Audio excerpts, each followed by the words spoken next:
Hi, Tim Russell here, and I'd like to welcome you to the very first episode of the Multipart Finance podcast. In this episode, we're going to be talking all things auctions. We'll be speaking with Lucy White, who's a senior real estate agent at Morton Real Estate.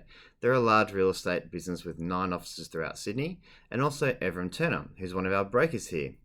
Evram's currently out there looking for her family home, and she's got a few interesting stories about what her experiences have been thus far. Being our first episode, we'd love to hear your feedback as to how you think it went. Please like the video, share it with some friends, subscribe to the channel, and I look forward to hearing from you soon. Lucy, Evram, welcome. How are you both? Well, thank you. Very well, thank you, Tim. How are you? I'm going all right. Me and Lucy were just having a discussion about our workout earlier this morning. Lucy dominated as always, and I was at the back battling as usual. So just another standard day in the office. In the morning Good for me. Get it done. Yeah, that's it. Well, look, today we're talking auctions, and Evram is out looking at places at the moment. She's gone to a few, hasn't got any yet, so she's got a little bit of experience as to what she's finding out there. Lucy, you're obviously a real estate agent, and I wanted to just ask a couple of questions that I get from clients a lot when they're going to auctions or even before thinking about going to auctions. And I'll just start super basic, right? So if you are a seller and you're the agent working with the seller and you decide that you think it's the auction campaign should be the way to go, why do you make that decision? Generally because, well, take two things into consideration, the market and the property. Yeah. Last year, it was hands down the best way to go in terms of getting the maximum price for a seller. So if there's if it's the type of property that there are going to be a lot of people interested in, then auction's definitely the best way to go. So it's because it helps drive the competition, and it's really hard sometimes, unless there's one buyer who's head and shoulders above everybody else in terms of price. It's the best way to ascertain the very last dollar out of the best buyer for the seller. Yeah. Now, I guess it's also like area dependent as well. So being predominantly lower North Shore, like would you be like 95% auction? I presume it would be like the last year or so. Yeah, definitely North Shore, definitely eastern suburbs, northern beaches. I mean, I don't know the northern beaches as well, but definitely predominantly auction. There are some circumstances where the vendor just is adamant they want it by private treaty. I sold a place at Macquarie Park 2 weeks ago. They wanted private treaty, so we did it that way. We ended up selling it for $300,000 more than the original asking price. But, Bang. Yeah, that was a good result. But so it's area dependent. There are some areas that don't do auctions. Yeah. Not in any area that I cover, but there are some areas that's private treaty. Yeah. So let's say this is what I get a lot is like, Tim, there's a property that we like. It's going to auction, which does scare buyers. And if they are interested, that people know that you need to do this thing called register for auction, but what is actually involved in if you like a place and register? Like, do they need to give you a call? How does it work? So if you like a place as a buyer and it's going to auction, then you absolutely have to get your ducks lined up. So before the auction, so you have to have your finance sorted. You have to have had the contract checked, and if there's any changes, they need to be agreed to in writing by your solicitor and the vendor's solicitor. And if any due diligence done. So if it's an apartment, you would get the strata report and review that. If it's a house, either review the one that they've done, the building and pest report, or get your own done. But it is expected that by the time the auction comes around, because it's an unconditional sale, you have to be ready to go. There's no cooling off. There's no, oh, now I just need to go and get X, Y, and Z done. It's like you have to go. Yeah. So the deposit ready, and you have to get all of that done. In terms of registering, so, and the other reason why you should get that done as early as possible, if it's of interest, the property, is because potentially it might sell prior. So if you haven't got ready and the agent calls you and says, look, we've received an offer that the vendor is considering. Do you want to be involved, or do you want me to keep you updated? If you're not ready to go, then you will miss out if they're going to sell prior. So that's another reason why you have to be ready. In terms of registering, there are things you can either register at the auction or you can pre-register. I always recommend pre-registering because it's just one less thing to do on the day. And typically, if you're a bit anxious or a bit worried, it's just good to get that done. Yeah. And to do that, you need an ID. So like there's lots of the platforms at the moment, you can send your ID and they scan it and it pre-populates it and you're registered. So you need to have an ID. You need to have, if you're going to be if there's two people buying it, for example, a couple buying it and they're buying in both names, but only one is attending the auction, then you have to have a authorization to bid form signed by the other person. Or if you are getting someone else to bid on your behalf because you can't attend the auction or you don't want to, then you need to fill one of those out for the person who'll be bidding on your behalf as well. And you need to have the deposit sorted. So you, in terms of, you need to speak to the agent to ask, okay, should I be the winning bidder? How can I pay the deposit? Is a personal check okay? Is bank checks obviously okay? Do they do electronic transfer and that kind of stuff? So you need to clarify that beforehand so that you're not caught out. And in terms of transfer, so say if you put a bank check, so the bank check's tricky, obviously. Yeah, so that was my next question. So 5 or 10%, that has to be confirmed up front because some in writing. Some vendors. Yeah. I was going to say some. You go. so some vendors I know will say no, it has to be 10 for whatever reason. It has to be 10%. So that needs to be clarified up front. Yeah, so that's one of those contract changes that I say you've got to get that in writing. So all standard contracts will be 10%. A lot of buyers ask for 5%, and then it's just up to the vendor whether they say yes or no. But if they've said yes, you need to have that in writing, because if you're the winning bidder, then you produce that correspondence and you provide the 5% deposit. So definitely needs to be agreed in writing. Same with difference in terms of if you've changed the settlement date, for example, the standard settlement is 42 days. If you ask for a shorter settlement or a longer settlement, that has to be agreed to in writing. Yeah. And do you need to actually show, do you need to show that you've got the money, or is it just presumed? Oh, it's presumed. Yeah. So you have to, presume. Yeah. So I've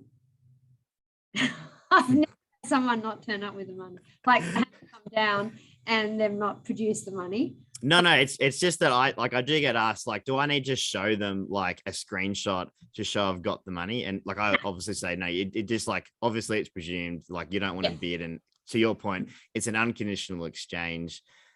There's jail terms for, if it doesn't go well. So it's obvious, but yeah. But so say, for example, if you're going for a property that sells for $2 million, or you've set a cap of 2 million, I'm not going above 2 million, and the deposit is agreed to 10%, so they haven't agreed to a 5% change, then obviously you have to provide the $200,000 deposit. Now, say if you write that's your maximum. So say if you've got a bank check for $200,000 and you've written it out, because obviously with bank checks you have to have the exact amount. You can't change it today. Say if you go over and it goes up to 2.1 or 2.2 and you're expected to provide 220,000, then most agents will take the $200,000 bank check. Of course you will. Then you will be able to transfer the other 20 the next day or that night or whatever. Yeah. That's okay. So what I'm saying is don't freak out that you've got to have the bank check for the exact amount. Yeah. I mean, it's awkward if you wrote a bank check and it goes for less and fund you the difference. That's a bit awkward. Yeah. Because my other question was, it's Saturday, 2 p.m. is the auction. I'm with ING and they go, I've got a transfer limit of whatever a day. How do you tackle those sort of things? You have to speak to the bank before. So Yeah. leading up to that, and you say, I need a 24-hour window where my limit is increased. You need to, I would allow for 2 or 3 days to have that discussion and get that set up. Yeah. It will temporarily increase your limit for that day.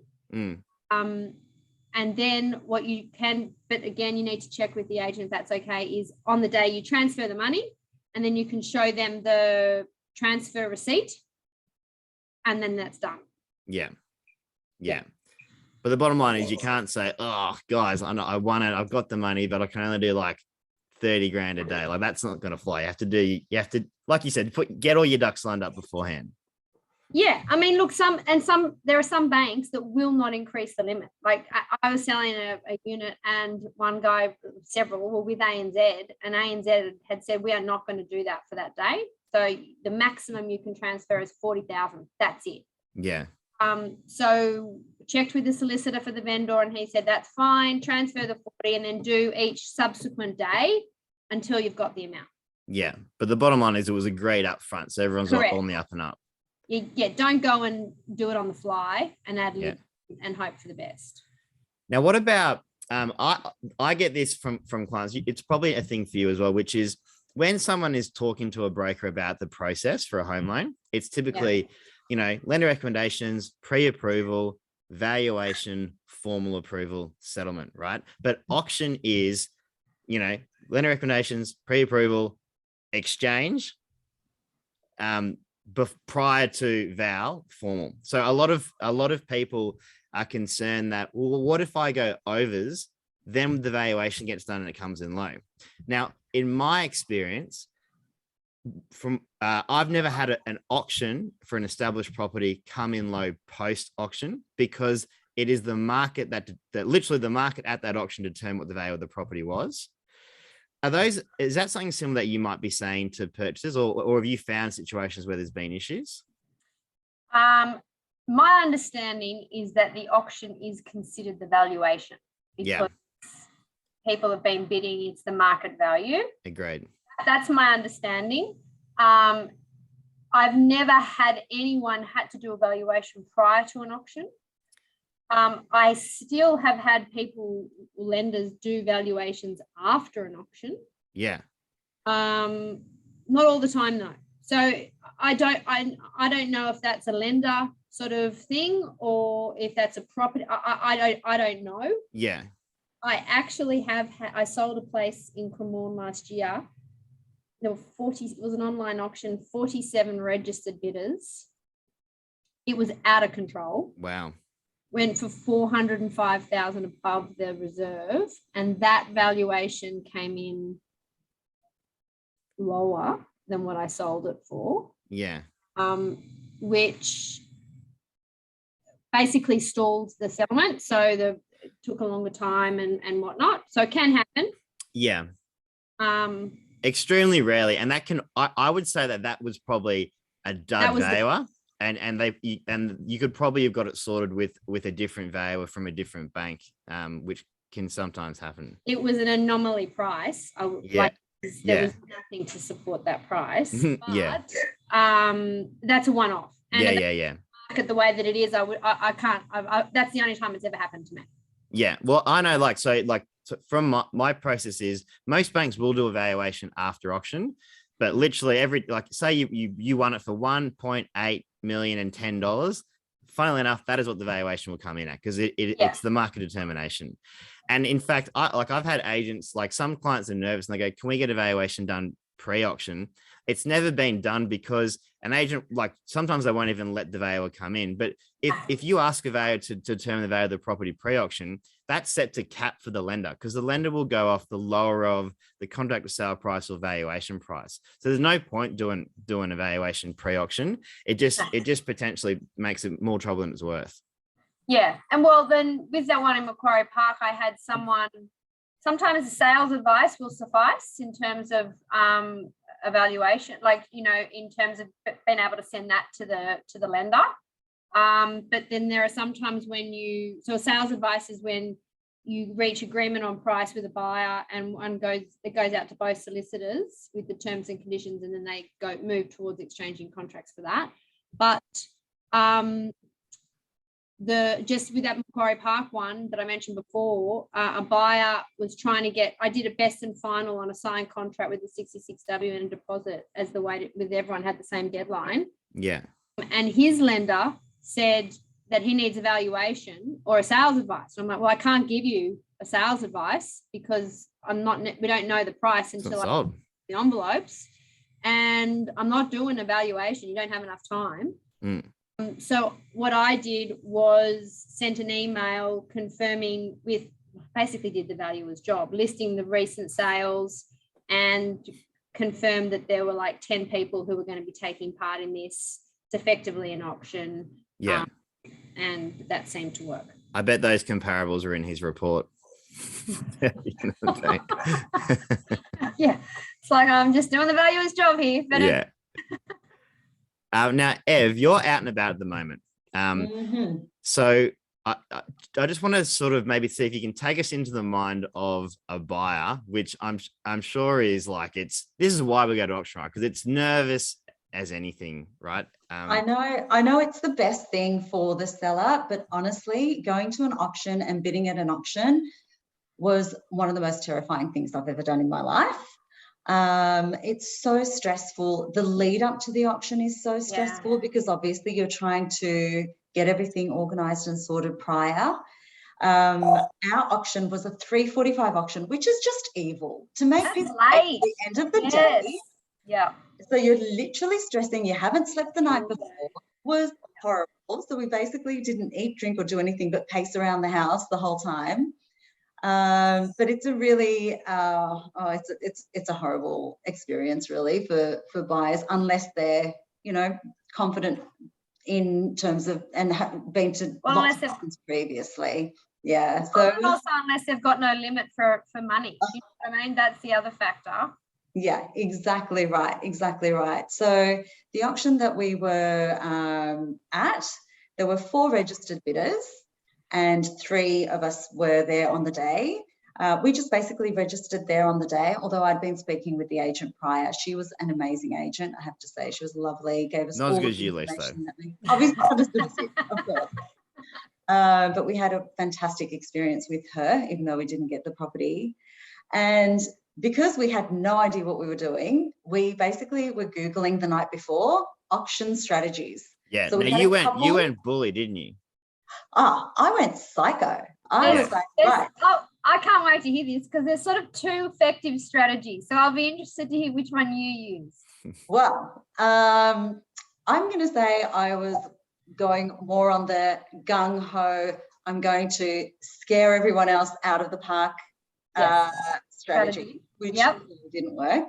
But the strategies we were told were you either wait till everyone's had their bids and then you go in with your strongest bid, or you basically, start off, but whenever someone makes a bid, you do a really great strong bid straight away. So they know you mean business. Yeah, over the top, straight away. Don't give anyone else the chance to increase it by like 10,000, just over the top. Yeah. I had no idea what I was increasing by. I was just like, yep, the next one. And it was like, okay, another 50,000. Okay, sure. The other tip that we Googled was don't set your limit as a flat number. So don't make it 2 million, make it 2,000,007. Yeah, an odd number. An odd number, so, because most people will have a very clear set limit. So we set our limit at a random number, which again didn't work. But I know. But the way that the auction started, the other party had someone bidding for them, and the price guide was a certain amount, and he was bidding 100,000 below that, and the auctioneer was not happy, and he basically said, look, this isn't good enough, this is the price range, you need to start there. So they started and then first bid was like that below, and it just got to a flat start. Below. And the auctioneer just wouldn't have a bar of it, so I just went in at the price they wanted to start. And then they were trying to go up by I think, thousands. And again, the auctioneer wouldn't have a bar of it. So yeah, so you went bang, and then the other bidder was like, oh, 1,000 more. 1,000 more. And he was like, no, you need to go up by 5 or 10. I think they were wanting 10s at that stage. And so he went up by 10 and I went up by 50. And then he went up by another 10 and I went up by another 50. Anyway, we very quickly got to our limit. And look, it didn't go for much more than our limit, but we were happy in the sense that that was the limit that we were happy to pay for that house. And, you know, it was disappointing. We were disappointed. The kids were disappointed because we drove past the house. That's the other tip I would say. Don't get your kids invested in a house if you might miss out on it. So it was disappointing, but I definitely have gained confidence since that first experience. I think, I don't know if I'll use a different strategy the next time, but hopefully my strategy now would be to make a bid pre-auction and see if I can ask that. So did the other two people bid as well? Was it just you and the other person?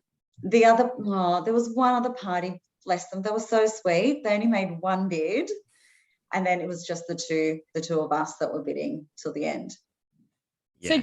So typically what happens is that you've got bidders at different and as the agent, you'll know that they've got different price points, like they're different maximums, and you sort of are hoping they all come because then they piggyback off each other, and that's how you get to the top. So obviously what happened with those other two is that the first bid, your bid, would have dropped one off, like it was already over their budget, and then the other one obviously had one bid, and then it was just the two. But I would still use that. If you go again, I would still use that strategy because I think that's the best strategy in terms of coming over the top. I probably wouldn't go up in 50s to begin with, but depending on the price point. But I've gone to auctions for clients and bought properties for them, as in bid for them. And I use that strategy, and it usually is 9 times out of 10 it's successful. Well, what are you doing? What are you doing over the next few months? Because you're going to be bidding for me from now on. Because the reasoning is that everyone in the room just thinks, okay, they've got a pocket, their budget is, you know, never ending, and they're just going to win it. So we may as well just pull out. That's the reasoning for that strategy. Yeah. But I have seen the other strategy used quite effectively, where they just, you know, the auctioneer is coming down, you know, going once, going twice, and then this person who hasn't made a bid the whole time comes and just goes bang. Yeah. Yeah. But It matches both your personalities as well, the bully tactic, I think. You're trying to say bully? It's delightful. Thank you very much. Yes. That last, you know, that's probably the person that everyone hates, right? When it's 1, 2, 3, and he does it again, then it just drags it on. No one likes that guy. That happened for us, and we thought, oh my God, we've got it. And then they came in with another offer. It's like, oh, it wasn't meant to be. Go back down to the thousands, or did you cut that out? It went down to 5,000s, and then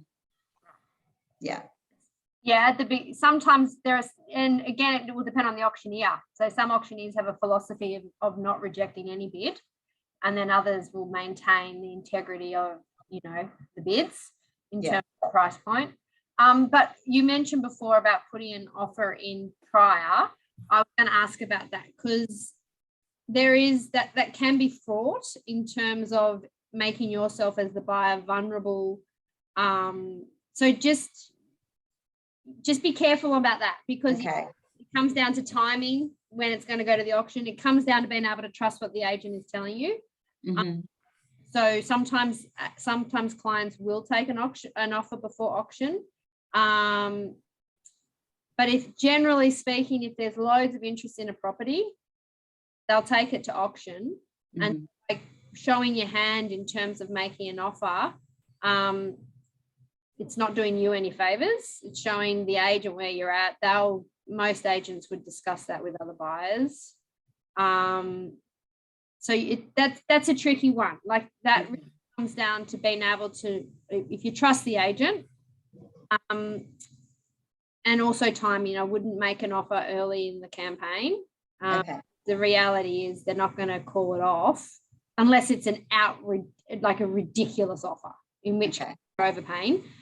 So that's a tricky one. Yeah. Good tip. Good tip. Are you, so Liz, like if you decided with the vendor you want to go to auction, you can see that they're nervous. Are you therefore trying to sort of try to get push to get pre-offers from bidders, or like how does, I guess it all just depends, but I'm trying to think of when it would be a good idea to do that pre-auction. If there's not enough interest. Yeah. So if you've got, as an agent, you will know genuinely how many interested parties there are. Well, you should, as an agent, you should know. Like, yeah, don't, because they're just, turning up, opening the door and hoping for the best. But you should know how many interested parties you've got. You should know at what price point they're at. And so if you've only got one interested party, then you would close that out prior, because you don't get to the auction and them say that they're the only bidder, because then they've got the upper hand in negotiations. Or if you've got one buyer who is head and shoulders above everybody else, and then you just close it out with them prior. So those are the two sort of scenarios where you would sell prior. Or if the vendor has circumstances that require you to finalize it before the auction date. So they might have bought and they might need the settlement. Do you know what I mean? Like there's the circumstances. But there are some clients who will say, we're not selling prior. We're adamant. We're taking it to auction. That's that. Yeah. And that's the kind of thing that, like, buyers will ask me that on the first open of week one. Mm-hmm. Take an offer before, like, I'm not ruling it out, but yeah, what do you got? Let's see what happens. So it is, it's about the timing of doing that, if you're going to try and do that. Yeah. Yeah. Cool. All right. Well, happy to help you with what goes down the track if you need any help. Yeah. Lucy, I'm taking you to every single auction from now on. Keep your Saturdays free. Yeah. It seems like Lucy has a tiny bit more experience than both of us have. Yeah, I think so. I have been doing it for a fair while. You pick something up. Yeah. Like nearly 20 years. Yeah. Yeah. True. I'm happy to stay on the other side of the desk. We'll just help people finance the purchase. Yeah. Well, it is an emotional, the whole thing's so emotional. Oh, you get so nervous because it's fraught with emotion, particularly if you've fallen in love with the place. Exactly. We needed a very stiff drink after it, I will tell you that. We went straight to the pub, straight from the auction. Yes. Well, I missed out on a couple and I ended up with the right one. So yeah, she will too. Yeah. It's like finding a husband. You got to kiss a few frogs before you end up with the right one. Yeah. I say that as a divorcee, you got to get the first marriage out of the way, then you find the right one. We get there in the end. Trial and error. Cool. All right. Well, look, thank you both for your time. Really appreciate it. That's the best and worst thing about probably, I think, is the emotional element, right? So auctions really delve into that, and it's hard to escape the fact, right? Yeah. Exactly. So that's one thing you can do, is get someone to go for you, because they're not, they're not emotional. They will just carry out your wishes. But